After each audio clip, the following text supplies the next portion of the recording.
నమస్కారం MPS TV news కి స్వాగతం. తాజా అప్డేట్స్ వార్తలు చదువుతున్నది స్వాతి.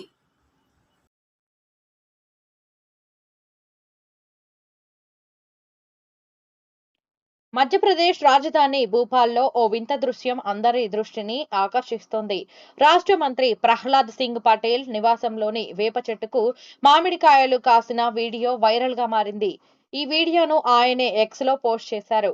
దీనిని చూసి ఆశ్చర్యపోయినట్లు ప్రహ్లాద్ పేర్కొన్నారు. కాగా వేప కొమ్మపై మామిడి పూత పడటంతోనే ఇలా జరిగి ఉంటుందని వృక్ష శాస్త్రజ్ఞులు తెలిపారు.